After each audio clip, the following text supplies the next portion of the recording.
Welcome to the fourth day of our week-long event, a deep insight into tech organized by DSC in LAG. Today we'll be having two speakers for two different tracks, data science and machine learning. We would be starting with Taiwo Oseni. She is a data scientist, a chef, willing explorer of anything appealing. She currently works with Airtel Nigeria in the business intelligence operations team, a real Godwin. She has previous experience working as a data analyst in a retail pharmacy store. So please join your hands together to give a virtual welcome to Taiwo as she takes us through the data science track.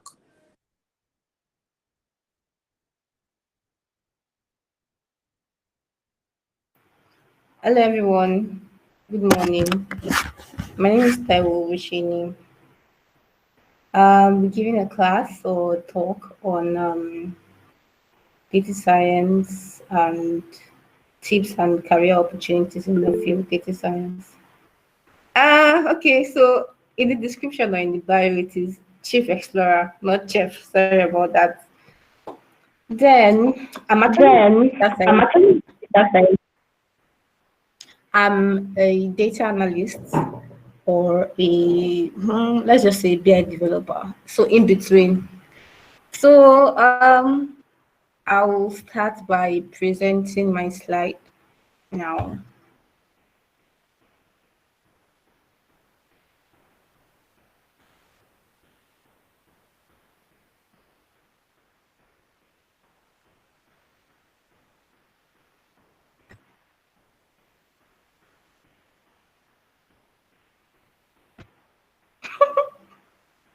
Can you see my screen?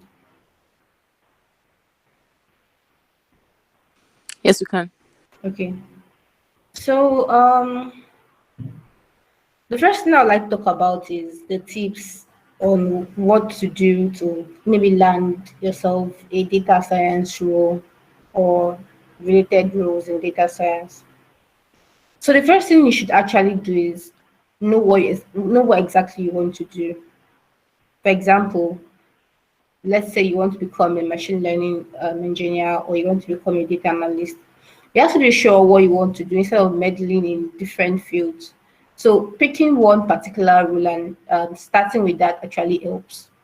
Although there are times where you actually have to shift your discipline with time, but that's something that will evolve or that will happen when you feel like you're making some progress.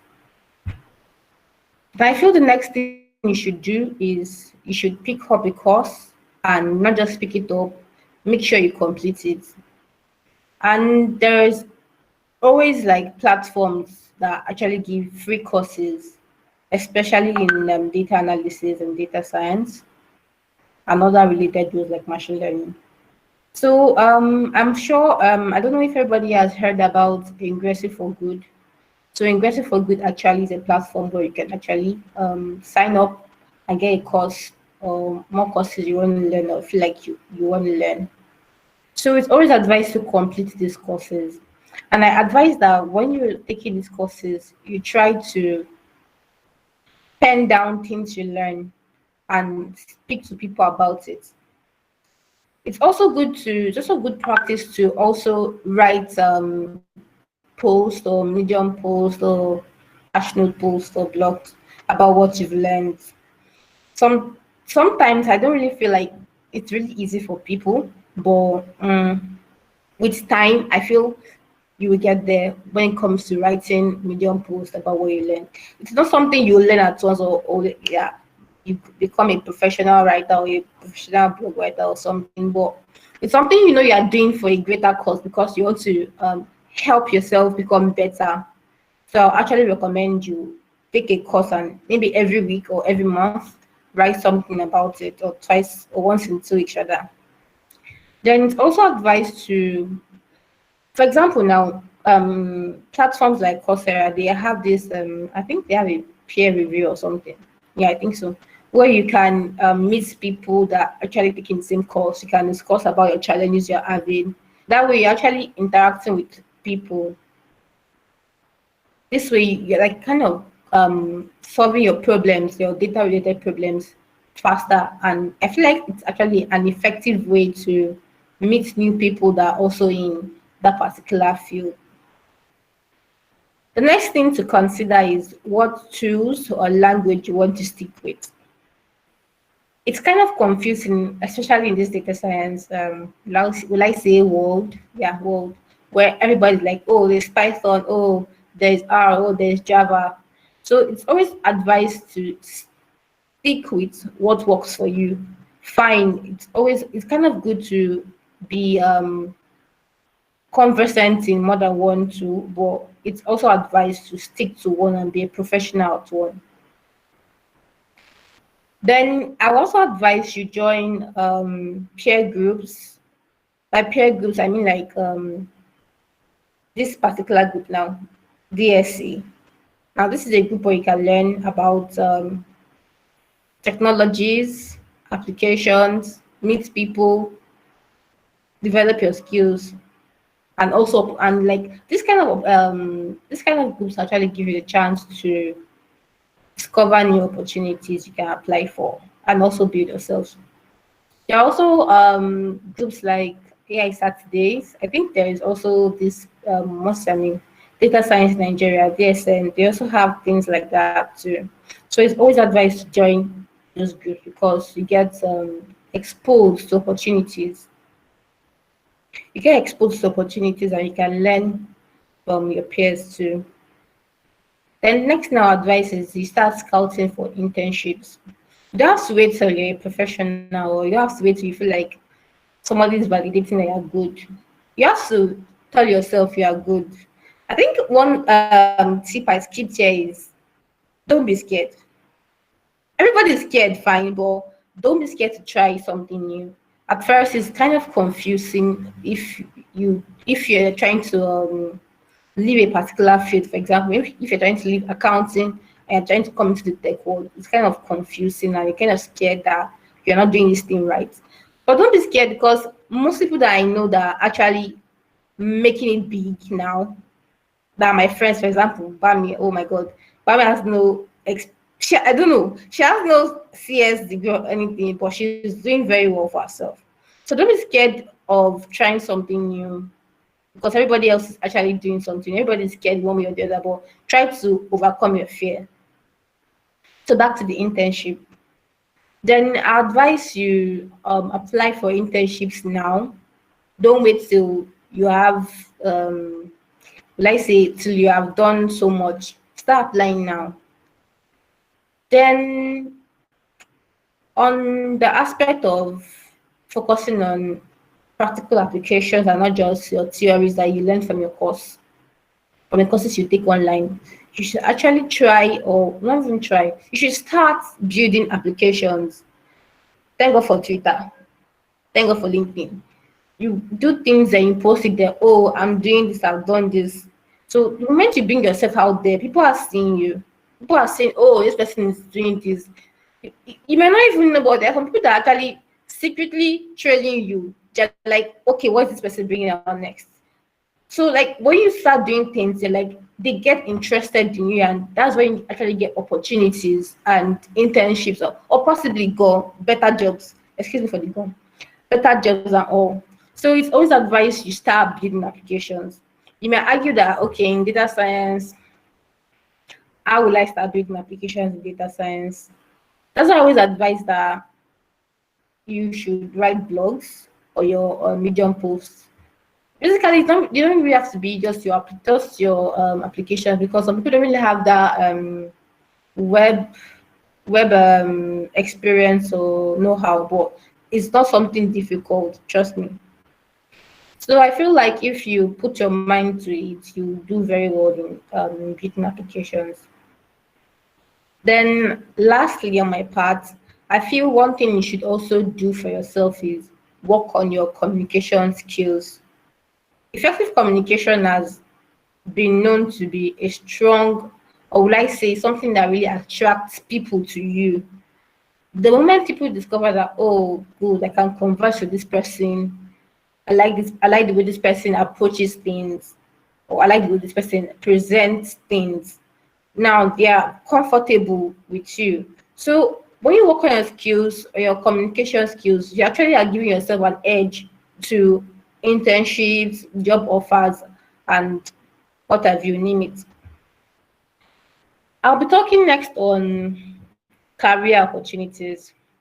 For these career opportunities, I decided to speak on some some some roles. For example, the data science, data analysis, machine learning engineers, machine learning scientists, data architects, and data engineers, as well as BI developers.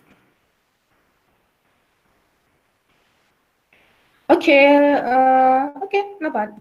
So I shall start with data architects and Hi, data sorry, engineers. Taiwo. Yeah. Taiwo, please, could you present your screen? Someone said they couldn't exactly see the screen very well. Please help me. How do I do that? Okay, so there is a present button next to share at the top. Oh, great. Thank you very much. You're welcome. Okay, can you see it better? I think you should be able to see better. Yes, Yeah, thank you. thank you very much. So for data architects, basically what they do is they actually design a database, and they just imagine this as a normal architect. What they do is they build, maybe I don't really know much about this. They build maybe house plans or something, or they build what the house should look like, emphasis on what it should look like. Now, the data architect actually designs the database from scratch. They design what data will be retrieved and what data will be stored, as well as the processes and retrievals, as well as how they'll be consumed. For example, in some cases, when developing a database, we need to know, okay, what kind of data do we need? We need to understand the business. Okay, what kind of business is this? And what kind of data we will be requiring to start this business. So this is the work of the data architect. Their their sole aim is to just design the database or the database framework. They also have some data governance know-how by, for example, they assign who has the privilege to access the data and who does not have the privilege to access the data. They also focused on eliminating data redundancy. For example, maybe in, like, for example, a normal architects now, maybe it's building a kitchen. Maybe the kitchen the person builds now has perhaps three doors. That's like we don't need three doors in the kitchen. So why don't you just maybe center on just building two doors or one door? So stuff like this is what the data architect centers on. They try to eliminate data redundancy as much as possible. They also do that to also ensure the data quality, because if you're building a database and you have perhaps several similar tables or several similar schemas, you're actually doing something that may necessarily, yeah, actually like wasting space. Let me use that word. They're wasting storage space. So it's things like this that the data architects focus on. Now, what the data engineer does basically is they maintain the organization of the data pipeline system. They are focused on the ELT process. And okay, ELT means when you extract the data, you transform the data and you load the data. So that's what ELT means. So that is basically how people retrieve a data. So if you've worked with Power BI before, you should see something similar to that when you're trying to work with it. So what a data engineer does for that is they ensure that the data that they ensure that the data, I said the data architect actually builds the structure of the data. I never mentioned that they actually put in the data. It is actually the data engineers that look for what kind of data will be entering or what kind of data will be storing in this particular data structure or database rather. So they search for the data, they do data mining, they clean the data, and they of course organize the structures, or will I say organize how the data will be loaded into the database. So in some organizations where they don't really have, for example, in startups, data architects and data engineers, they are like the same thing in some startups. It's the same person that is doing data architecture is the same person that is in data engineering. So they are kind of doing, you can have a person that is doing the same thing, but in big organizations, they try to break down these roles so that, now to drive efficiency and all. Now, I'm talking on data science and data analysis. I'll start with data analysis. I don't always understand why some, will I say, tutorials try to say there's something called data analytics and there's something called data analysis. I feel like they're the same thing, because what data analysis does basically is that they focus on getting information or insights from your present data. They tend to, let's say, uncover existing patterns. They tend to understand what has happened in the past. That's what they tend to understand. So when you understand what has happened in the past from your data, they can now go ahead and tell you, okay, this is what you should do. This is what you should do, or these are the kind of decisions you should go ahead with. So one basic similarity between a data analyst and a data scientist is they both make decisions. Now, this data science is kind of, will I say, broad or wide, or a bit a bit like confusing when you're not really so sure in countries like Nigeria, for example, where a data scientist is also a ML engineer. So what a data scientist does is they build models. Yeah, they build models for business problems. They sit they work hand in hand with like your business developers to understand, okay, what is the problem, or what data do we have, what can we do with this data, what kind of information or insights can we derive from this data. So they work with the business developers, like I said earlier, to understand data and build models. So they do this to predict future trends and know, okay, this is what we should do better, or this is what we can do better. Now, the data scientist and the ML engineer, they actually sound like, oh, they could be doing the same thing, but in reality, they really don't do the same thing. So what a ML engineer does in standard organizations is they are in charge of deploying solutions that a data scientist has built. So they're in charge of making the models scalable, improving the models, while the data scientist is in charge of roles like, or responsibilities like feature engineering. The machine learning engineer is more centered on deploying the solutions that the data scientist has created. So the ML scientist is just a researcher, someone that actually research new data approaches and algorithms for adaptive systems. For example, they can research on maybe new supervising algorithms or other approaches. So when they actually research about these things, people like data scientists can now implement on these new algorithms and approaches. So a BI developer, what they do basically is they build dashboards and reports. So they build interactive dashboards for the business, and they do this to, they also maintain the business intelligence interfaces. So examples of BI tools are Power BI, Tableau. Oh, what's this name? There's a particular one I always keep forgetting. Links or something. I can't remember the name. So that's what they do basically. They are in charge of making it responsive and interactive. Oh, yeah, great. Thank you very much. That is the end of my presentation. Thank you very, very much for that, Tayo. Thank you so much. So I want to ask a question. This is my Okay. question. My question is, you spoke a lot about getting a job and landing a job. How do I actually now get into this data science congo? Like, I'm a complete beginner. What resources do you recommend? How do you recommend I do it? Things like that. Okay. As a beginner, one thing you should be conscious of is um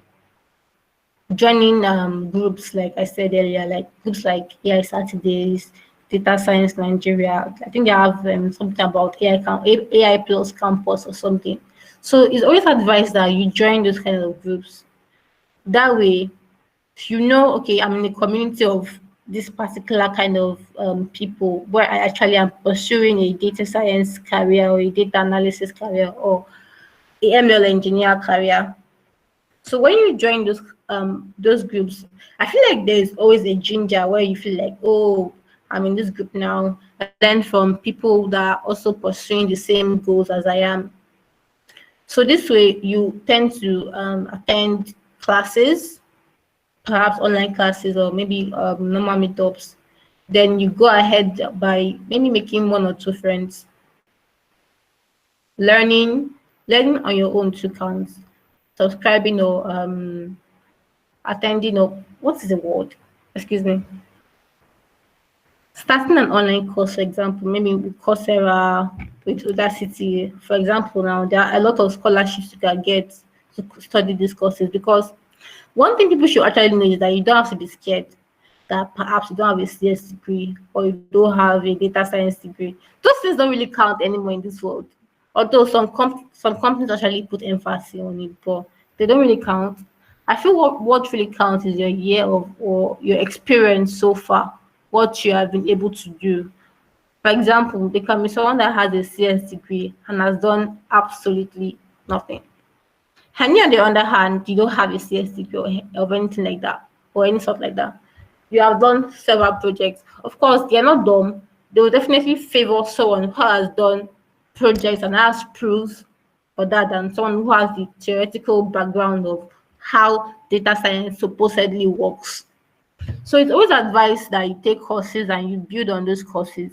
And I feel if you are actually, maybe for example, you are uploading your works on GitHub or you are pushing your works on GitHub, you're writing blogs of what you do of what you did rather, and you are really like you are not just would I say we are not just looking for the attention. You're looking for the attention for a reason. You're looking for the attention because you actually need a job or you actually need an internship. Sure, you get what I'm trying to explain. So I feel these are the tips you should really consider if you actually want to land an internship. I don't know if I answered that question correctly. I think you did. I just have 1.5 more questions to ask before I go over to the questions that are coming in the chat section. So you mentioned communities. What if you get to the community and then you now start feeling God have mercy? This person has done this, I've not done anything. This person is already writing this article, I've not done anything. You know that fear, that not doing enough starts to creep in. How would you, as a person, how did you deal with it if you had it? If you joined communities and you felt that, how did you deal with it? I know you only have questions, please. And the second one, the half question is, you mentioned some resources. What are your favorite resources for beginners? Can you drop like links to like 2 or 20 as your ones? Like what you would recommend any beginner to just start and I feel like, oh, you should cover a bit of the basics for you. Those are my Okay, 1.5 questions. thank you very much. For example, now, thank God, we all know there are several resources on data science. There are several so-called courses on data science. And some of these courses, in the end, they end up confusing you instead of helping you. Let me be honest. So, oh Lord God, this is difficult. For me, I don't really think courses really helped me, like video courses. What really helped me was taking, um, Okay, what really helped me, to be honest, was AI Saturdays. So AI Saturdays, they have this robust curriculum that I don't even know. Even if you're a beginner, there's no way you not learn anything. You definitely learn something. Their syllabus is kind of beginner friendly, and it helps you understand what is important.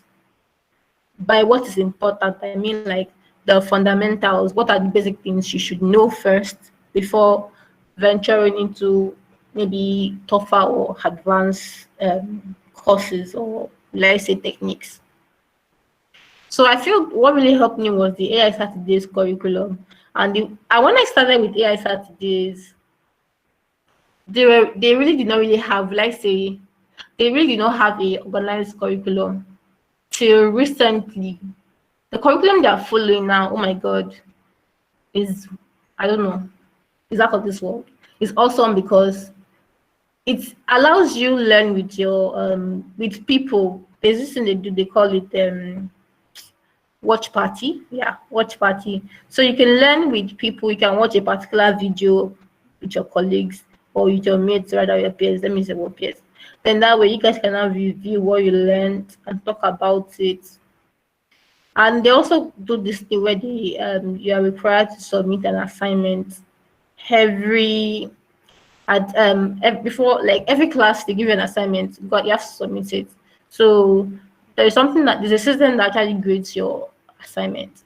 They also have this platform. They actually use Google Classroom. They do quizzes too, where they ask questions about things you learned during the Zoom class, because of COVID now, so they're on Zoom now. So you learn things about, you actually answer questions, and it's kind of very, very interactive, and I really like it. That really helped me a lot. Will I say I took courses? Yes, I took courses, but let me be honest. I don't think I completed any course I took. But our advice is good to complete courses. I recently started completing courses, which is actually like an achievement for me. So I feel it's really good to know what works for you. Now, it does tell what works for me or worked for me. But what worked for me might not actually help you. So really knowing what works for you will help for, like, trying everything, trying as much as you can. I tried online courses. They were not really helping, maybe because the issue with the online courses was there were many online courses, and I was kind of confused on which is best. Till recently though, I think I love Coursera because they have this, I feel, a structure. I don't know about other courses, other platforms, although I've tried them, but I feel like Coursera really did it for me. So I took a course recently on Coursera, SQL for data science. So the course is such that they take you through the videos, you do some short quizzes, you also do like some assignments, then they grade you. Then after the assignment, there is this section when they give you materials that you can read up on, because you don't really expect them to cover everything in the class or in the videos. So those materials really helped me. And after the whole, it was a 5 week course. So after the whole 5 weeks, there was this examination we had to take, and yeah, that was it basically. So I really enjoyed the interaction and the process generally. Then I believe your second question was, I forgot it.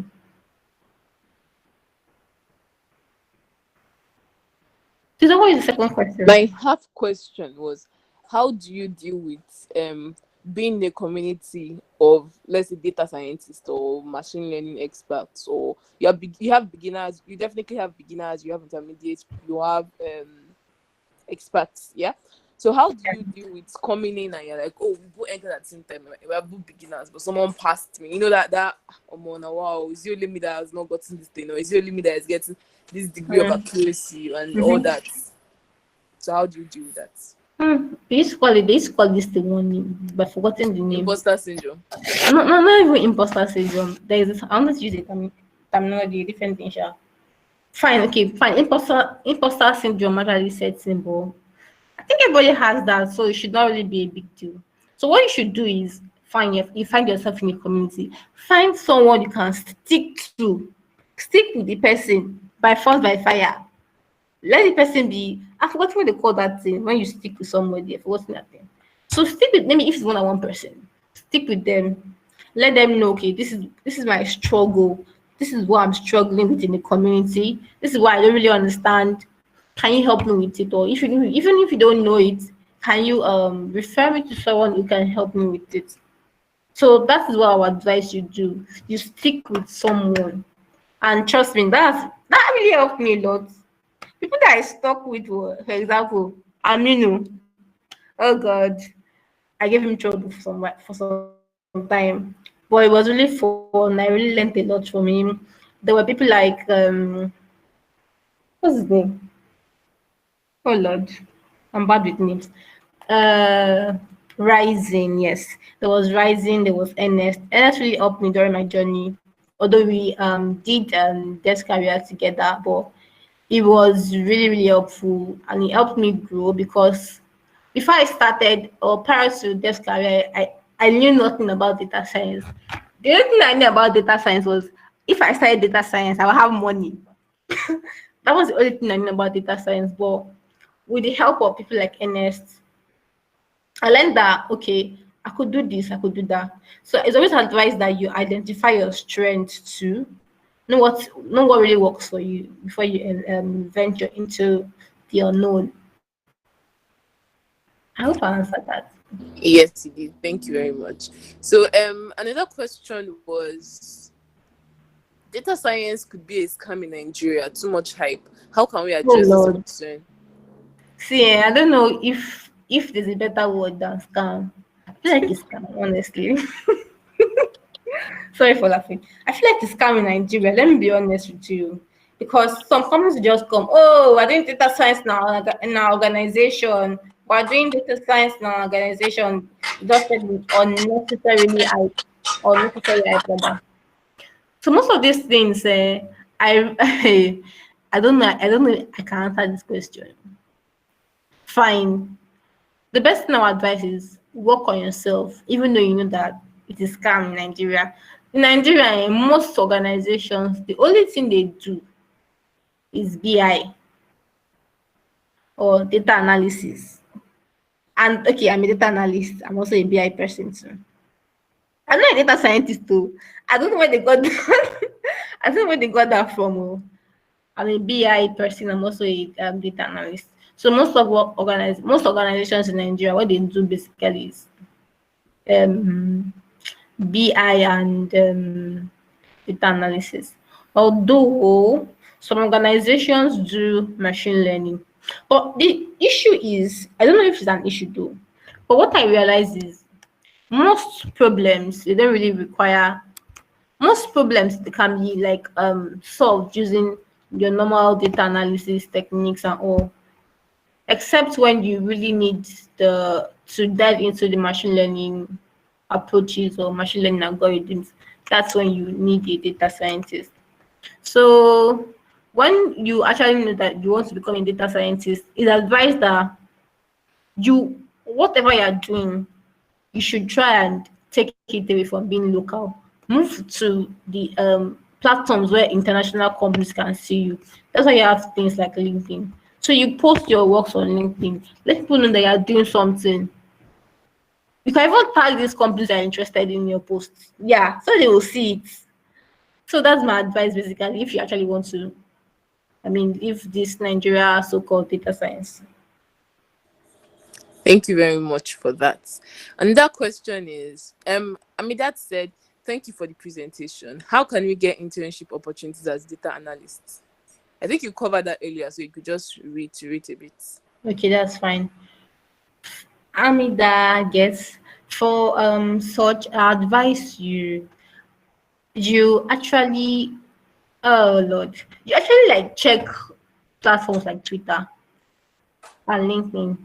What I do every day, okay, before, almost every day, I always go to LinkedIn. I would check for jobs like data analysis job, machine learning jobs, and I will apply. That's what I do. And there was this thing I used to do then before I had any before anything though.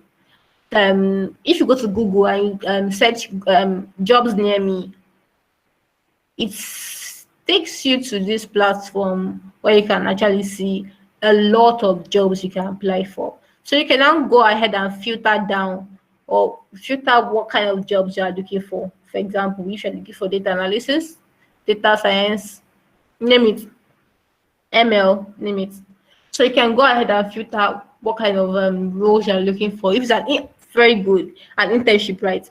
You can now filter. I think it gives you an option where I think it's an internship option there too. So you can now filter, okay, internship. So you see a lot of those jobs. But to be candid, I feel most of them are not really genuine because sometimes you don't really get callbacks. Very few. And I honestly think data science now in Nigeria is really, really hyped, and most companies are actually recruiting for such roles. So our advice, one of the things you can do, one of the kind of markets you can target is just go and target what they call them Microsoft partners in Nigeria. Do you know why I advise you target Microsoft partners in Nigeria is because most of them always give their clients, okay, Office 365, is it package or something? Yeah, Office 365 package. And fortunately, Power BI is in Office 365. So they want to sell that, okay, we do Power BI, we are doing this, we are doing that. So those organizations, definitely, they will need data analysis, or data analysts rather. So they need people that do data analysis, people that do BI and the rest. So what you can do for yourself is you can learn Power BI and start targeting what they call them, Microsoft partners in Nigeria. Just be target them in all of your stuff, maybe your post or your Power BI reports. When you publish it on when you create a post on LinkedIn, you can tag those Microsoft partners. So for you to know all these Microsoft partners, I think you can actually Google them on. I don't really know, but I think you should be able to Google them. You should check maybe Microsoft partners in Nigeria. Thank you very much for that. The next question is from Idris, and Idris asked if you need maths to become a data scientist. You need math. Well. Data science actually is it's a discipline that comprises of a lot of other disciplines. So you actually have to have a sound understanding of mathematics if you really want to triumph in the data science field. So Okay. I advise you. I don't think you should be 100 in mathematics.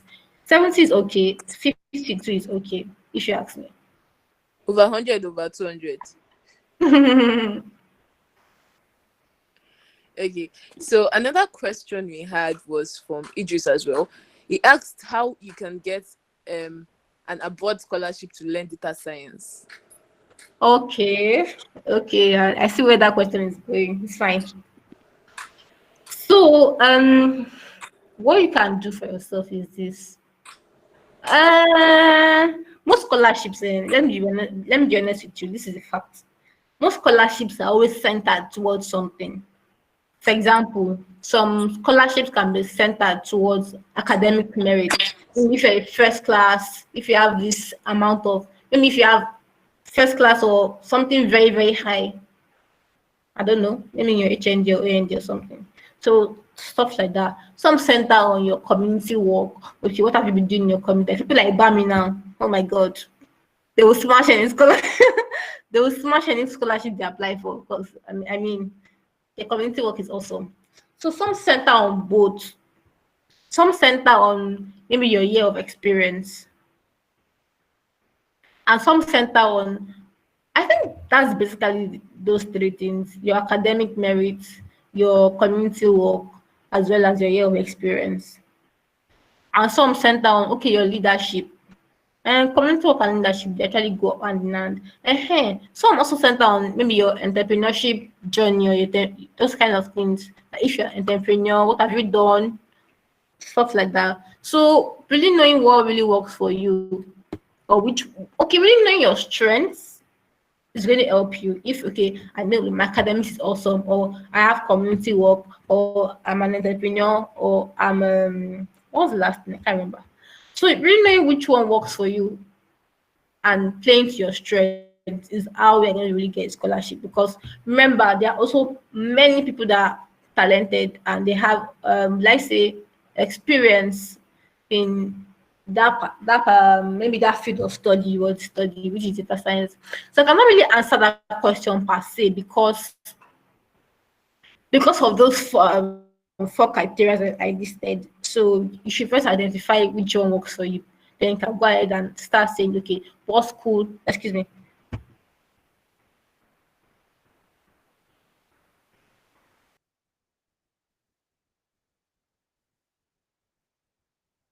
then you can go ahead by saying what school is offering data science, and some scholarships may not actually give you data science, but some scholarships may give you. So I know of this scholarship, what's it called? GSK. Oh Lord, I can't remember the exact name of the school. London something something. Was it just Google University of London's GSK scholarship? So I think they have listed data science as one of the courses that they do. So you should check what they require from candidates and applicants. Yeah. Okay. So another question that we got was how can we start winning hackathons from Idris, and from Abubakar, how fast can you start making money from data science? Good question. I think I'll start with Abubakar's question. How fast can you start making money with data science? Okay. So my first advice is play to your strengths. Maybe, for example, now, one of my strengths is Power BI. I know, okay, I can do Power BI presentation. I can do this with Power BI. I can choose to upload it. Okay, oh, I can help you do your Power BI visualization for your business, and I can try and convince you why you need Power BI. So you can do that. That's what works for me though. So you can create your visuals, put it on LinkedIn, let people see what you're doing. Before you know, people are coming to come and meet you. Oh, I have this work to do. I have that work to do. Can you help me with this? I'll pay you for this. I'll pay you for that. So that way you're showcasing what you can do. And also, if perhaps you don't do Power BI, you do Python, you do Matplotlib, because we don't have touched that thing. If you do Matplotlib and you do it very well, you can always showcase your talent by uploading it on LinkedIn, by uploading it on Twitter. Oh, Twitter. Twitter is like, if you know what you're doing with Twitter, I don't know what I'm doing with Twitter because I'm not really a Twitter person. If you know what you're doing with Twitter, I feel you should be able to get any job as far as you're constant, you're really uploading what you do, consistent, and you're actually showing that, oh, I'm not just uploading A plus B this week, tomorrow I'm uploading C plus D this week, or next week I'm uploading X plus Z. That's still one operator. Like, let's say diverse. Be Try and move out of your comfort zone. Do things that people are like, oh yes, fine, this person is doing something different this week. Don't always bring the same rice and beans every week. So I feel like with that you should be able to get an internship. Then Idris's question on how can you become better at hackathons. Honestly, I'm not even good at myself. I'm not good at hackathons, so I don't even know how to answer that question. But I feel what our advice is, try to be consistent, try to apply to try okay, yeah. Try to look at other people's solutions. That will help. I feel that will help. Like for example, maybe the first place jobs is our solution. You can check those solutions, compare with your solution, check what you did wrong, or check what you feel like you should have done better. So I feel like if you do these things frequently, there's no way you triumph. You'll be very, very good at hackathons. I don't actually have time for hackathons, but I'm trying to create time for hackathons. May God help me. That's that. Thank you very much for sharing all this with us today. We're very glad that you made time out of your very busy schedule to be with us today. So one last thing is, would you please drop the links to your slide and your social media platform in the comment section so people could reach you if they have more questions? Okay, for this slide, let me just, I don't even know if I'm how to, okay, share. Let me just share it now. I'll drop the, okay, let me stop sharing my screen so that the next person can talk. All right. And Thank now, you very much. So next we have Israel. Israel will be taking us through the machine learning part of this um event. Israel is an experienced data scientist and a backend developer with a demonstrated history in working in fintech and software engineering industries. He's skilled in Python, the programming language, data science, machine learning, web, Django and Flask, and technologies. He has strong engineering professional. No, he is a strong engineering professional with a bachelor's degree focused in physics from the Lagos State University. Please welcome Israel. It's our virtual clap. Welcome, Uh, Israel. Hello. Hi, Israel. Good morning. Yeah.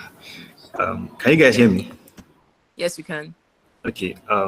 Okay. So, okay. Let me just start by this. Okay. So yesterday, I think it was around, was it 9 o'clock or 10 o'clock? So, if you have called me and said, Israel, we're having a camp for DSC Unilag. So he said, would you like to give a talk on machine learning? I said, okay, okay, because I felt like it was too impromptu, but I said, okay, no problem, that's fine. So yeah, it's good to be here, and I'm happy to be here. So based on everything the former speaker said, I believe we've actually met before, because I think we met at is it Data Science Nigeria Boot Camp last year or so thereabout. So we've seen ourselves before, because she was mentioning me in one place or the other. So yeah, based on everything that she has said so far, I'll be explaining the concept of machine learning. You know, she just talked about career opportunities and machine learning, and she talked about machine learning, at least data science, from the kind of business point of view. So me, I'll be taking it from the general point of view. So, oops, sorry, let me share my screen. Okay, so basically, I think the lady has said everything she has to say about me. So yeah, my name is Israel. Well, I'm a student from Lagos State University. So initially, yeah, I'm actually a machine learning engineer, but recently, in my current role where I currently work, I'm currently an intern. I actually do data engineering at DataToBots. It's a Netherlands company that basically do data engineering, and we build pipelines, data pipelines, and yeah, architecture. So you can connect with me on GitHub. If you have any open source project you like to work on and you think I could be able to, we can work on it together, then you can reach out to me on Twitter. And also, I forgot to add Medium. So I also write on Medium too. So you can check out my blogs on Medium. Yeah. So I'm actually going to transition to this slide. Right. So can you guys see my screen? Yes, we can. Okay, No, great. me, we cannot. You can't see my screen. Yes. Wow. Sorry, can anyone sorry, can you guys see my screen? Yes, yes, sorry. Okay, okay, great. So so today I'm going to be talking about artificial intelligence, machine learning, and deep learning. Right. So yeah. So artificial intelligence. So artificial intelligence, AI for short, is just the science of making things smart, and can be defined as human intelligence executed by machines. It's also a broad term for getting computers to perform human tasks. So the scope of AI is disputed and constantly changing over time. So basically, I know many of us have heard of the concept of AI, and we believe that AI is maybe the Terminator 2 or something, or AI is basically the end of the world or a new era. But no, AI is just simply how you can basically make things smart. If you can make your chair very smart, it's an AI. It's as artificial intelligence. You can call it an AI chair. So it's just basically making things smart, actually. So let's go deeper. So where we are at, so the systems implemented today are a form of narrow AI, a system that can do just one or a few defined things as well or better than humans, like recognizing objects, gestures. We trained it to learn.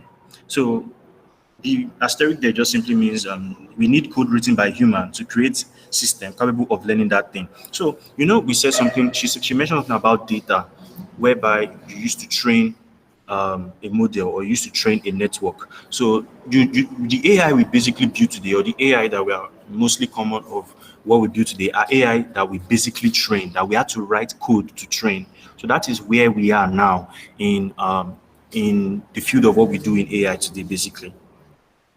So AI common use cases.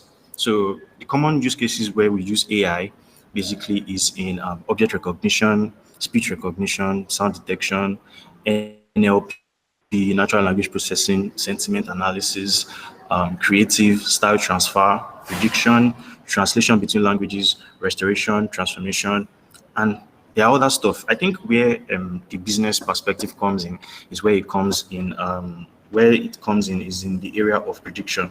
So basically, most companies always go in this area, but for geeks like me who like to build stuff, I like doing stuff around object recognition, speech recognition, NLP also. So, but AI goes beyond just doing it in business. You can also use it for anything, especially. So, yeah.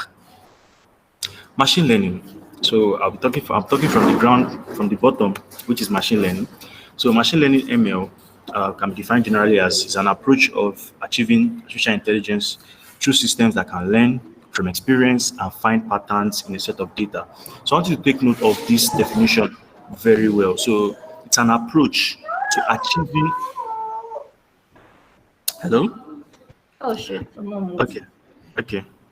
So it's an approach to achieve artificial intelligence through systems that can learn from experience and find patterns in set of data. Okay, in the other slides, there will be a distinguish between in artificial intelligence, deep learning, and machine learning. But just this is like the best definition you actually get from machine learning. So ML involves teaching a computer to recognize patterns by example rather than programming it with specific rules. So these patterns can be found within data. In other words, ML is about creating algorithms or a set of rules that learn complex functions or patterns from data and make predictions on it. It's a form of narrow AI. These systems can be reused. Example, use it to recognize other objects with new data, same code. Very powerful. So let me explain this. Sorry, can you guys hear me? It's kind of silent. Okay. Sorry, can you guys hear me? Yes, yes, we Yes, can hear we you. can. Okay, because everywhere seems silent. Okay, so machine learning in this sense now, the beauty of machine learning, and based on the previous slide I mentioned before, that the age of Yes, we AI, can hear well, you. okay, great. So the age of AI, where we are now, it's the narrow AI. It's okay, I want to build this to achieve this particular purpose. I want to build that to achieve this particular purpose. We've not yet built a distributed form of AI or a diverse form of AI. We are more on the narrow side of things, right? I want to build this model that recognizes cats. I want to build this model that recognizes dogs. So it is narrow. And machine learning is also a narrow form of AI, right? So it's just about, okay, I want to predict those who are likely to leave my office, or those who are likely to get a higher price, or those who are likely to get an increase in salary. So that kind of AI, it's narrow. So, and machine learning too tends to go towards that path. And also, machine learning is just about finding patterns in data, which is very, very important. So given a set of data, machine learning seems to find patterns. And if you bring in a new set of data, it can be able to make predictions from those new set of data. That's if they fall within the same population or they fall within the same sample space, right? Now, learning by example. So I said before that ML is all about predicting stuff, essentially. So machine learning is intelligent because it takes some data. So just like what the other speaker said before, data is very important whenever you want to build any complex AI system or any robust AI system. You need data. So it takes some data to train the system. It learns pattern from this data, then it classifies data as it has not seen before. So it takes some data, learns pattern from this data, So learning pattern could take time. Some can take hours, some can take days to train. So learning pattern is just like training. Then it classifies new data it has not seen before. So for a best guess of what it probably is based on knowledge gained from step two. So based on what we defined in step two, the pattern it has learned from step two, it's now able to make predictions. So the beauty of ML is that it learns by itself and from the data passed to it. So even so, though ML is right now typically does one thing well, such as object recognition, that same ML system can still be reused to learn any future object too. Giving enough example data without rewriting the code. This is very powerful, which is very rare because if you look at Google today, if you go to Google Cloud or Firebase, there are some of these technologies, these pre-trained technologies that Google has already built that you don't have to retrain or learn. It doesn't have to learn any new patterns again. You just take this model that someone have trained, a Google engineer has trained for hours, and you just take it and you use it, and it works perfectly well because it has been able to learn those patterns already. And that is the most powerful thing about machine learning, whereby when it sees new data, it doesn't have to rewrite itself, it just learns, right? So machine learning has changed the way we do things now. So this is a traditional programming and this is a machine learning program. So in traditional programming, so take for instance now, I want to give you a task to basically detect spam in messages. So if you were to write the code traditionally, you will basically write something like, okay, if email contains stuffs like this, then mark it spam. If email contains this, if email contains that, if email contains this, if email contains. So you keep writing if else, if else, if else till Jesus will come, and it will still not perform basically well than the way it's supposed to. But if you employ machine learning, you just say, okay, I have this various set of data. I have this a lot of data, and these ones are classified as spam. This one are classified as not spam. I want to train it to be able to understand, okay, if new data is coming in, classify this as spam, classify this as not spam. So that is the whole brilliancy of how machine learning has come into play. It's just a simple form of AI that can easily detect spam from messages. And this is a whole new regime, actually. Now, deep learning. So do we have any question on this, or are we clear on this? So we're taking questions at the end of the session. So Okay, basically great. just take a note. Great. Okay, great. Okay, so I'll explain deep learning. So I told you before that machine learning basically looks for patterns in data. But for deep learning, it's a new concept entirely. So deep learning can be defined generally as a technique for implementing machine learning. So one such DL technique concept is known as deep neural networks. So let me just explain this because I think I didn't say it in the slide. So for machine learning, it employs the concept of patterns. And some of these patterns are done using statistics, some advanced concepts of statistics, and some advanced concepts of statistics. So the whole architecture of how machine learning works is under the concept of statistics. It all boils down to statistics.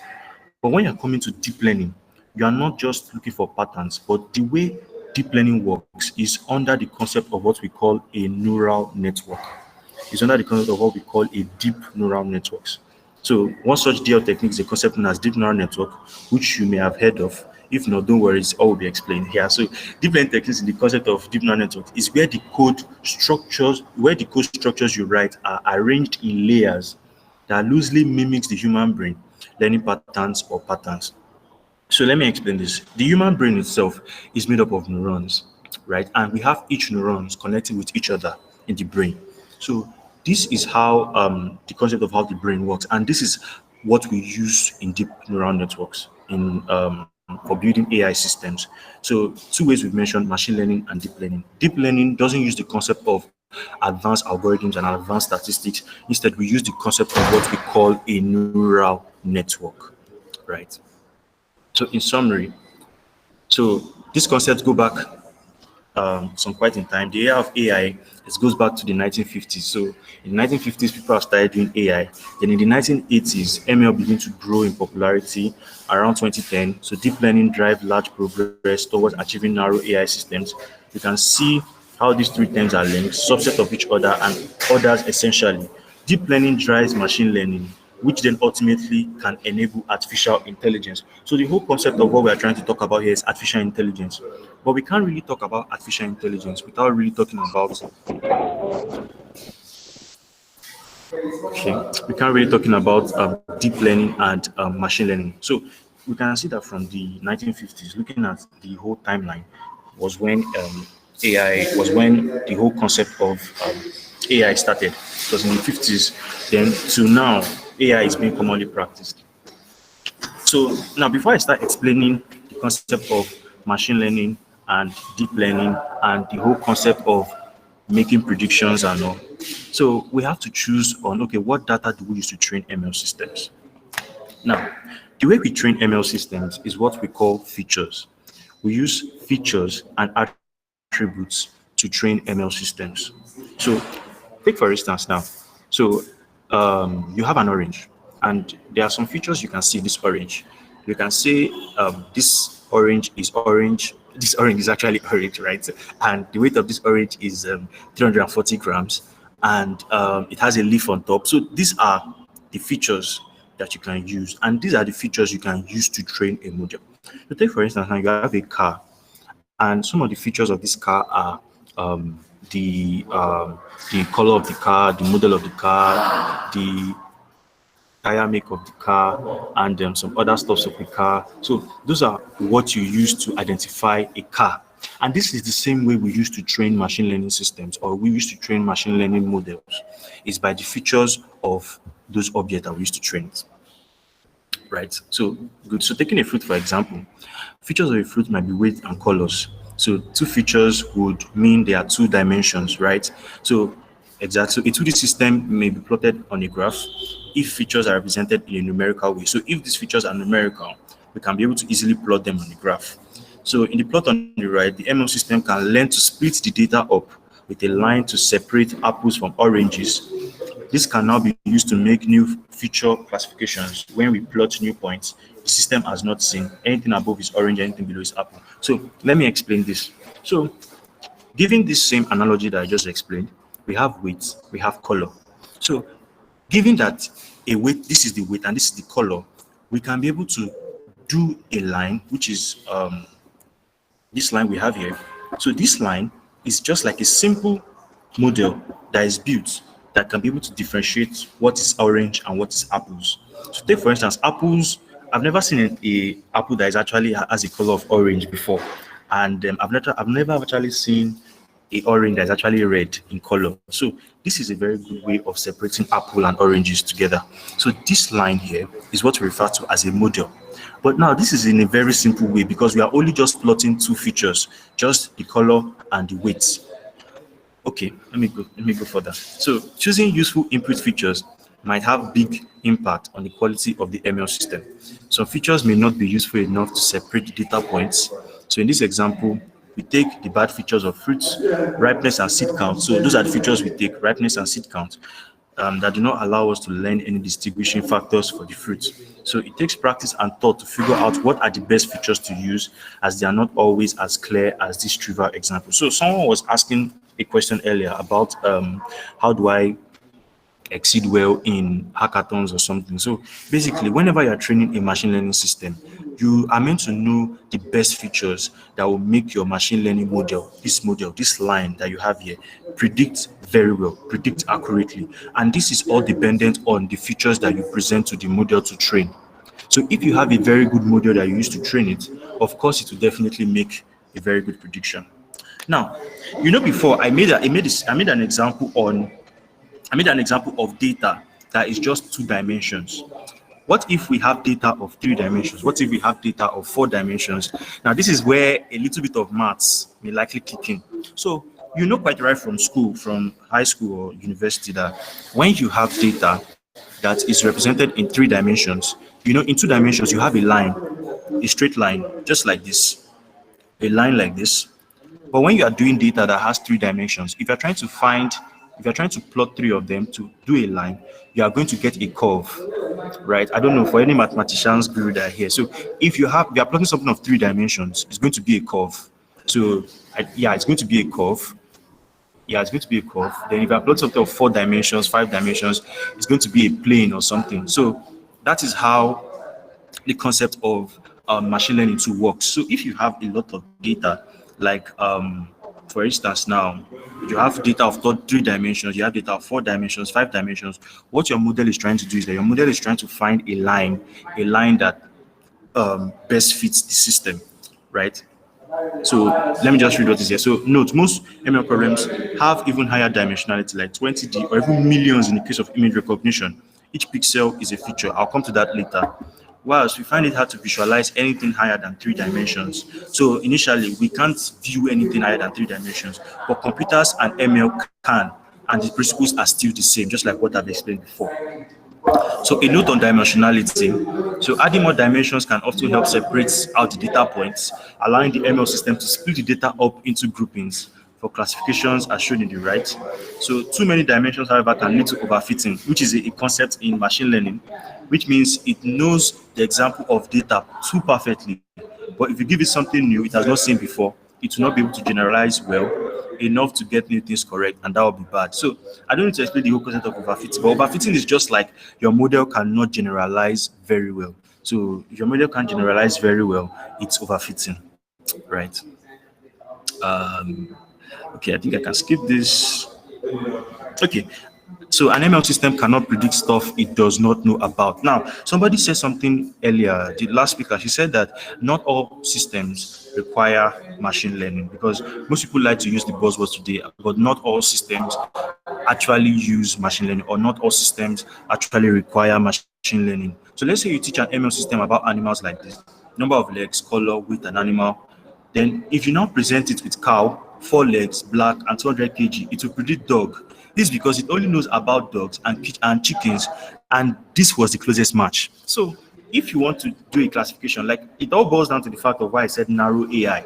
So if I just want to do something of, I want to do a classification of dog and chicken, and if I bring in a new feature like a cow, it's not going to predict chicken, it's not going to predict cow, it's either going to predict dog or chicken, because that is what we use to train it, and that is why it's referred to as narrow AI. So I just want us to have this clear understanding. So we're not going to play this video. So how ML systems are trained. So I'm coming back to deep learning. So let me just talk about how we train ML systems. So we've already understand how we train them. We train them based on their features. We train machine learning systems based on the features we have about them. But how do we train them? So there's something in machine learning called supervised learning. So, take for instance now, where we have those features like oranges. There's a way you used to know this is an orange, and there's a way you used to know this is an apple. So supervised learning is where the ML program is provided with training data that is labeled. You can tell the system how to categorize the example data, for example, color, weight, and label. So given that you have the two inputs, color and weight, you can then tell the system what the expected output label is going to be. So in supervised learning, we make predictions of data based on the label we provide. Let me come again. So in supervised learning, we make predictions of data based on the label that we provide to that data. So given these two inputs, you can tell the system, okay, based on these features I am giving you, this is an orange. Based on these features I'm giving you, this is an apple. So when you have now trained the machine learning model, when you now give it features, it can tell you the label it's going to predict based on the features you've passed in. That's if it falls under the two things you're trying to predict, either apples or oranges. Then unsupervised learning, I'm not going to read through this slide, but I'll just explain. So unsupervised learning has to do with data that is not labeled. So what supervised learning does is that supervised learning looks for patterns in that data. And banks always make use of this system a lot. Banks make use of unsupervised learning. So they can use unsupervised learning to look for transactions. You can use unsupervised learning to look for stuffs you have within your data. So unsupervised learning basically just looks for data, and you can use it in clustering, you can use it in PCA, you can use it in some very complex analysis too, and that is where we use them unsupervised learning. Okay, I hope I'm not speaking too fast. Okay, now another concept we have again is reinforcement learning, and this is very, very common, and this is what we use in game AI, and this is what we use in a lot of stuff that I see today. So Reinforcement learning is just a machine learning model which is called trial and error. So we train a machine learning model to learn from its mistakes. So when it learns from its mistakes, it becomes better in making predictions. So it's a learning by trial and error through reward and punishment. So take for instance, if your model learns better, you reward it. If it was able to predict well, you reward it. And if it's not able to predict well, you punish it. So it begins to learn from that. And as a result of that, the model begins to get smarter and smarter and smarter and smarter and smarter that it wins the whole game. And this is very common in concept of game AI and AlphaGo. So there are many ways in which ML systems can try and learn patterns to classify data presented to it. So we shall go through some very simple examples. So we have real ML systems which often use more than two dimensions. So the examples which are choosing to help and aid understanding reality for cutting edge research. There's much more going on, and yeah, there are so many stuff going on in this field today. So I don't know if I should explain this, but okay. So remember in high school or in uni, we talked about the concept of I don't know if you guys can hear me. Wow, my battery is really low. Hello? Yes, yes, we can. We Great. can. Okay. Okay, great. So remember in high school there was something we talked about where we did something called regression, and we called this line of best fit. So this is how it all started. It all started like this till the way it is now. So I'll send the slide later because of time. So I am. This is it's just trying to explain. I'm just trying to explain how everything all works at the back. But the way everything all works really is as a result of a line, a model that separates everything together. So that is the way ML systems work. I'm really more emphasized on this part, right? Machine learning is very simple to learn, but let me explain on this part because of time. So we said before that our brain consists of neurons or 86 billion neurons. So each neuron responds to a certain stimuli that passes output to another. So for example, there may be a bunch of them dedicated to recognize cats, some four eyes, whiskers, each having a different weight based on how important the feature is to the overall contribution. In all of those, fires your brain, tells you that you saw a cat. So take for instance now, you are looking at you're looking at your screen or wherever you're watching from, and you can be able to tell the numbers neurons that can be able to fire up those things that you can be able to use to identify what they are, right? So in a mathematical point of view, this is how neurons work. Neurons work under the concept of what we call a perceptron. Neurons work under the concept of what we call a perceptron. So a perceptron is consists of inputs. So you have inputs, and that inputs we call them weights.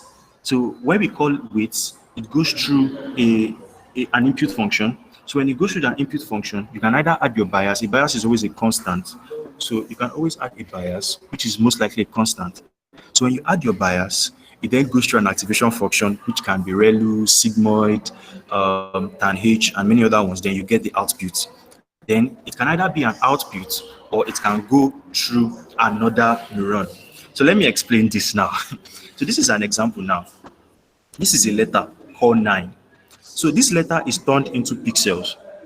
So these pixels is then passed into this input layer, which is this. So this input layer is being classified as weights. So we basically take in the weights and the activation function, we get the activation function. So the result of what we now get is what we pass to the second neuron. So the second neuron performs the same operation. Okay, no, this is the input layer. Yeah. Then this is the neuron. This is where the whole concept happens. So it takes in the weights and the activation function, calculates it. Then the output of this neuron goes through this other neuron. It calculates the weights and does the activation function.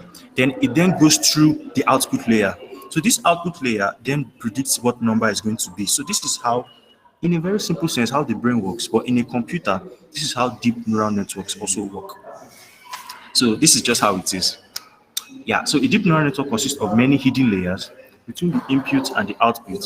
So each layer can learn from the one before it, in which a higher level learning can take place. These hidden layers typically are of lower dimensionality, so they can generalize better and not overfit to the input data. So these middle layers in the system can learn features of features For example, gotchas of edges can lead to face paths, which leads to faces and system. So I want you to take a look at something too. When you see a picture, a simple picture, every picture is a pixel. So I think for those who do design from 0 to 255, I guess. So I think 255 is black. No, 0 is black, then 255 is white. So when you have ranges of those numbers from 0 to 255, you can now like take all those numbers one by those vectors one by one, and turn them into, you can then vectorize them using tensors. You could use tensors for them. Then when you use tensors, you can then now train them to your network. Then your network then learns from those tiny, tiny numbers that you see. There's from those tiny, tiny numbers that you see that you cannot be able to recognize this particular person. That is how computers actually work. So just like this image I've been able to show you. So you can watch this later on. Then there's another concept called CNN. Yeah, this one is important. So concept of ML outputs. We have regression, we have classification, we have clustering, and we have sequence prediction. So regression actually predicts numerical values. Classification actually predicts like numerical regression actually predicts continuous data, that's continuous variables, like 1.59 something. Then classification actually prints I said prints. Classification actually gives us a discrete values like cats, dogs, humans. Oh, no, sorry, categorical values rather. So either cat, dog, human. Then clustering actually gives us values. It just gives us value that falls under a particular cluster. Take for instance now a Unilag. You have people who actually are the brainiacs in school. You have those who actually go to parties. You have actually who actually goes to church. You actually have those who goes to mosque. So those ones are like clusters. So if somebody comes into Unilag, for instance, you want to know you want to know the cluster of where that person belongs to. So that is how clustering works. And sequence prediction is like, okay, if you've made this prediction, what comes next? So yeah, so continuous outputs. This is a regression. This is regression. Yeah, so that's just this is classification. So this is just a continue. Like I told you, data that you get from regression is a continuous data. It's not discrete. But the one you get out of classification is discrete, which means it's either a cat or a dog. It's either a cat or a dog. So this is how classification actually works. This is how classification actually works. Time has far gone. Then probability estimation. So this means output of the ML system is a decimal number between 0 and 1. So you could make a prediction and you can predict, okay, what is the probability that this is a dog?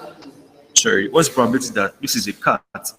So that's what probability estimation is. Then using output. So once you have an output in the form of regression, probability or classification, it is then down to the programmer to do something useful with that gained knowledge. If we are 80% sure that what we see is a cat, maybe we want to feed it. If we are 75% sure, maybe we wait until we are more sure, right? The types of ML algorithms, we have regression, as I explained. We have the instance-based type of algorithm. We have the decision trees, like random forest. We have the Bayesian. We have Bayesian methods. We have clustering. We have association rule. We have artificial neural networks. We have deep learning. We have dimensionality reduction. We have assemble. And so now I want to talk about how Google is actually using ML, because I'm saying because this is a Google developer club. So I want to tell you how Google actually use these systems. So Google actually uses it in Google Photos, Gmail and Inbox, teaching robots, and yeah, stuff too. So ML improves consumer experiences. So from what we use today, like Google Assistant, from Google Photos, Google Drive, Chrome, ML actually improves a lot of stuff. So it improves the way customer actually uses these systems, actually uses these services. So the age of machine learning has changed a lot of things on how Google even moves today, because everything Google does is now AI based. You want to type a mail, Google automatically auto-completes them for you. You want to take a picture, Google can recognize which one is you, which one is not you. So Google, even any AI system, like I used to tell people, any AI system you build today it is always going to stand out, because if you can add intelligence to any of your products, if you can add intelligence to any of your system, it is going to outrank any system that is just using the traditional way of working or traditional way of coding, right? So AutoDraw is one product from Google. Then there's Solly. Solly is another product from Google which uses artificial intelligence. Then okay. Then we have Pixel Bots. Pixel Bots is a gesture control system which uses artificial intelligence like Google Assistant and real-time language translation. Then we have Google Lens. I'm sure a lot of us use this a lot. So we actually have Google Lens. Then our others are using ML. So in robotics, so people use machine learning here. So Boston Dynamics TL channel, they made a mind-blowing research of machine learning actually doing a backflip and running and doing some stuff. Wow, battery is really low. So I was basically doing some stuff really. Then style transfer. So style transfer, this is actually another system in machine learning too. Then video generation, then skip thoughts vectors. Now this is very very interesting, because when I saw this image and the way a machine was able to do something with this, look at what it said. So they fed a machine learning they fed a machine learning model this picture, and this was what it was able to write. So look at what the model was able to write. It said he was a shirtless man. In the back of his mind, and I let out a curse as he leaned over to kiss me on the shoulder. He wanted to strangle me, considering the beautiful boy I'd become wearing his boxers. So it was a machine that was able to write this novel based on this picture that we're able to feed it with. So that is the new age of AI, right? Okay. Then understanding images. So cameras are your entry point to understand the world, right?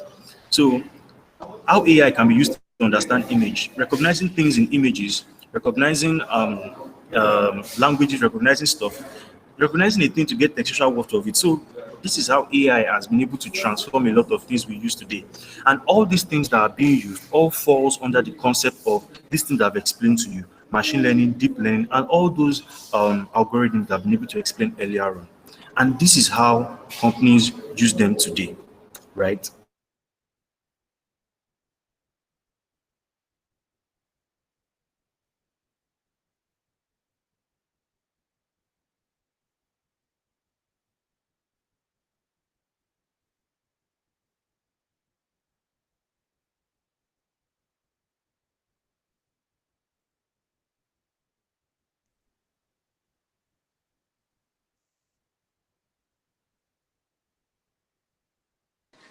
Hello, Israel.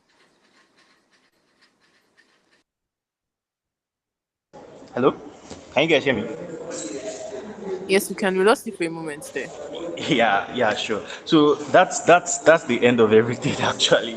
What happened was my system actually died, and where I am is far from the socket, and people are making a lot of noise there. So I didn't want to go and disturb anybody. So I guess that's just basically. So I guess I'll be taking questions now.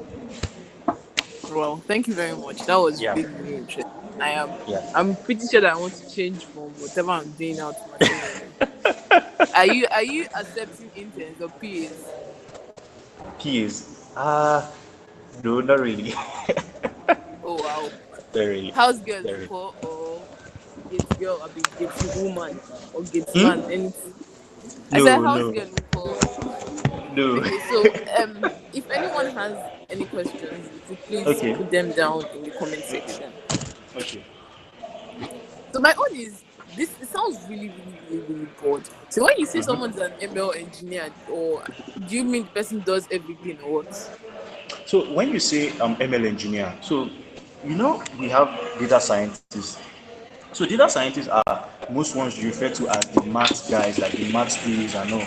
So a machine learning engineer, take for instance, in how can the users use this model that you have built? So take for instance now, in a very large organization, a data scientist has already built this model. So he has taken the data, got it from data engineer, he has taken the data, built the model, trained the model is 100% accurate. Now, a machine engineer is that, okay, how can I get this model that this data scientist has built into production? So, okay, let's say we want to deploy this thing on an Android application. So I can now say, okay, oh, I guess I'm going to use Firebase for me to connect my model. I'm going to use TF Lite. Oh, I would have explained that in the slide, TensorFlow. So that's the job of a machine learning engineer, just to get machine learning models into production. That is just the job of a machine learning engineer. And he monitors jobs, he monitors stuff's going on, and yeah, it's just deploying and monitoring. Basically, that's the job of a machine learning engineer. Wow, thank Yeah. you very much. Ernest has a question. He said, Okay. quick question, please. Do you know the breakdown of the technology for skip thoughts? Sorry, I don't understand.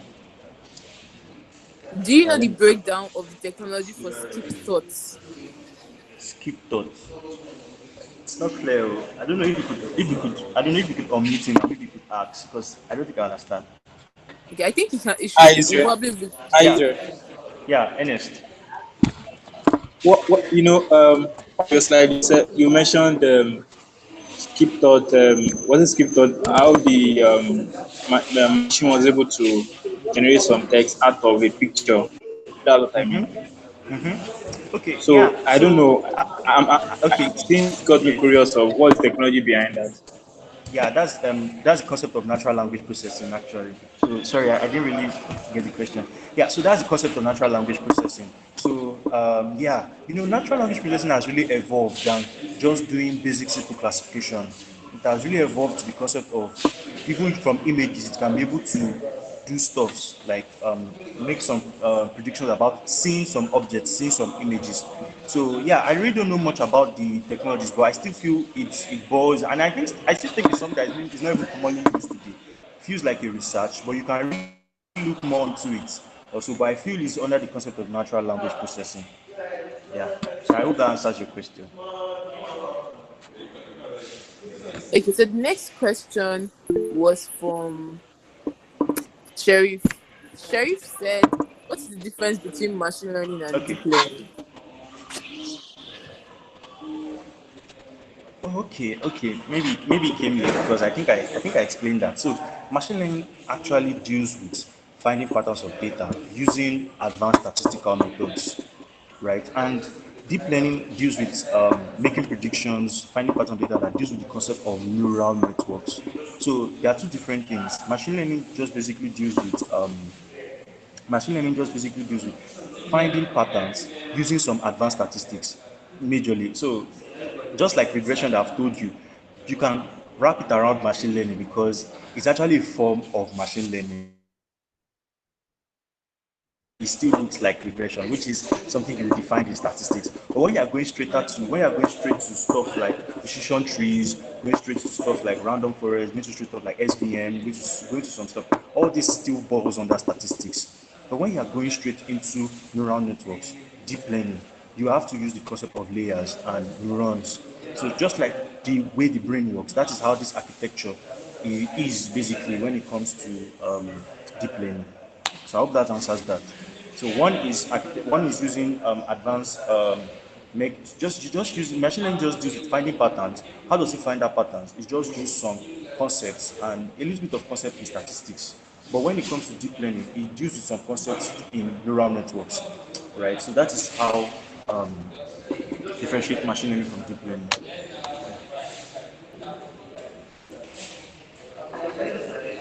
So I guess that's it. Thank you very much for that. So someone said ML is quite broad. How does one begin a career in ML? Yeah, that's a good question. That's a good question. So ML is very broad. I won't lie to you.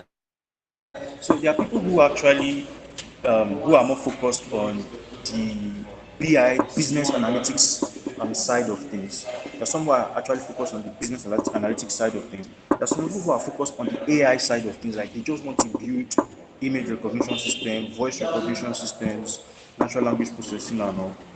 So now you have to now know the one you like the most. Any part you want to do in AI is actually great. Like for me, I basically do stuff under deployment. That's I deploy machine learning models. So I don't work with the team who run through their head on making the model smarter. I work with the team that okay, Israel, we built our model, how do we get it deployed? So we are the one who write the whole code and everything. So that's the kind of part I like. So you have to it's broad actually, truly. So you could just learn the whole concept and choose the one you like the most. That's the best advice I would give you. Yeah. So That's that's a really great advice. Thank you very much for that. So, would you be able to drop your slides, the link to your slides, so people can check it? of course, I will. Yes, and maybe resources I will that drop you it. think have helped you. Okay, okay, Okay, so I think we got one more question, which is like I think one of the last questions we're taking. okay, Okay, so okay. so Abdullah asked how we get the slides. You are providing us with that. Sharif asked again, how much maths do I need to know in this field? See, okay. There's a bias. There's a trade-off. There's actually a trade-off between maths and programming, right? So, um, there are people who actually do machine learning, and they are into the machine learning in the research side of things. And there are people who are into the machine learning just to write the code and see the stuff work. So there's a little trade-off between writing the code and knowing the maths. And there's another trade-off between knowing the maths and writing the code. So I just feel there should be a balance, right? Learn the maths and write code. And you can, yeah, just have to just it, but you have to know which one you prefer best. Like for me now, I think I like both actually. I like the mathematical side of things, and I like the mathematical side of things, and I like the programming side of things. But that's the part I like best, the programming side. So you need to know maths. That's one thing you can never take away. You need to know. You need to have a very good concept of maths if you want to thrive in this field. It's not for how would I say? It's not for just people who just come and write code. No, you have to tell them, okay, guy, this model I've built, oh, why is it capturing? Why is it not capturing this? I am sure. Look at this outlier. Look at you have to bring me a lot of mathematical concepts. So yeah, sure, you need to learn maths, and I think I said that in my slide too. Slide too. You need to learn maths too. Yeah. Thank you very much for that. Okay, so how does one implement models in tech solutions? Great question. So the first thing you have to do is identify the problem. Identify the problem. So the second one you need to do is gather your data. So if you've identified the problem you want to solve, you gather the data you need for that solution. But once you've gathered the data, you can now start doing some analysis and all, then build models. So take for instance, you built models now, for instance, and it's either you built your AI system or your model in-house. That means it's only people within the tech system, between the back-end guys that can have access to this model, or you want to build your model your for your consumers, for your clients, or for your business users. So it's two ways. So if you identify the problem, gotten the data, built your model, in your in your backend, you could be able to use that model there. So your model could be deployed in so many ways. You can deploy it as an API. You can deploy it as using Firebase. You can deploy it anyway, but the most common one is actually as an API, really, or you can deploy it on a mobile device. So, but in the backend system, if it's deployed as an API, so you have a data stream that you are connecting this your model to, because for your model to make predictions, it needs data. So let's say take for instance now you have a stream of data that is coming in from the server side, and data is coming in regularly. It goes through your machine learning pipeline. Then through your machine learning pipeline, you get predictions. From that prediction, you can now be able to make decisions. So that is how businesses can use tech solutions. But it all boils down to knowing the problem they want to solve and knowing whether ML is actually good enough for that problem they want to solve. Then they have to know whether, okay, this ML system we're using, is it for our users or is it for in-house? Is it the back-end guys that are mainly using this thing? But anyway you want to do it, it's actually still the same thing, just a little bit of changes. But the whole concept still lies on yeah, you have data wherever you want to pass this model to. And yeah, of course you can use it in any of your tech solutions. So I hope that answers the question. I'm pretty sure it does. So Yeah. the last question I'm taking is from Adekunle Khalid, and it says, "What skill set would one need to build a voice assistant like Alexa or Google Assistant?" Okay, yeah, I forgot to, it's in my slide. I'll send it to you. So there's something called dialogue flow. There's something called dialogue flow in it's part of Google's tools you can use. There's something called dialogue flow. So you can check out dialogue flow. Dialogue flow also works with Google Assistant, And you can also build your own custom assistant. But I don't know if any of that is open source, but I believe some should be open source. But check out Dialog Flow. You can start from Dialog Flow. So from Dialog Flow, you can then try building a system like Alexa, or maybe you could even build your own AI system.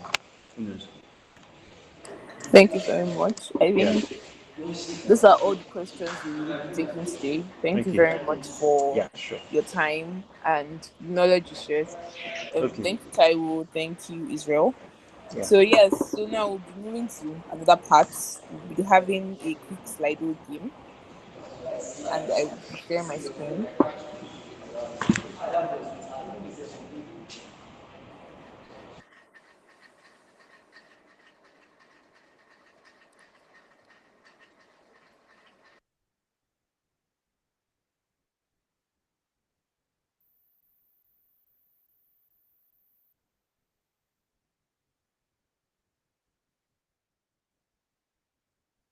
The code is 52723.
Sorry about this. Give me a minute.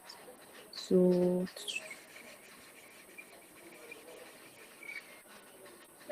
sorry.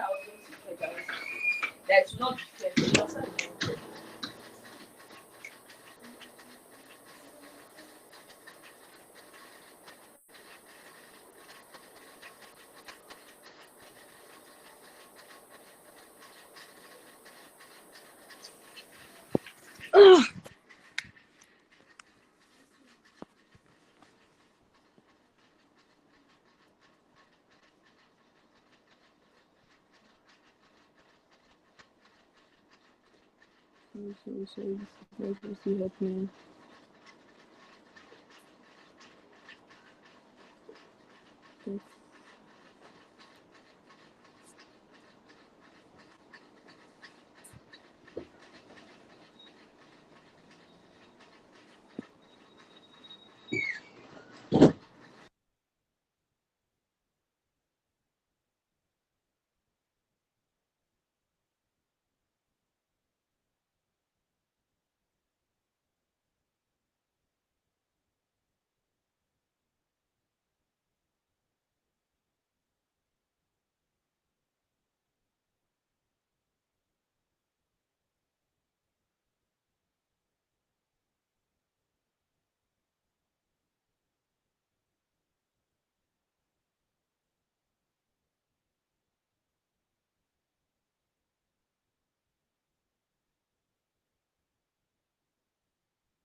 Hi, sorry about that. So I would be starting the Slido game soon as everyone joined in. So far we have 7 participants. Should I drop the link to it again?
Okay, so we have 10 people now. By 12:47 sharp, I would be starting up the quiz. Okay, if you say we should start. Okay, it's 12:47. So we are beginning.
Yes, so that's the end of our quiz. Thank you very much for joining in. Thank you very much for to Israel and Taiwo for taking the time out to speak to us and enlighten us more about the various tech fields, machine learning and data science. And yes, we really do appreciate. So please don't forget to tune in tomorrow for our mobile track. So we'll be talking about mobile development, and we'll be having really exciting and amazing speakers. You wouldn't want to miss it. Thank you very much.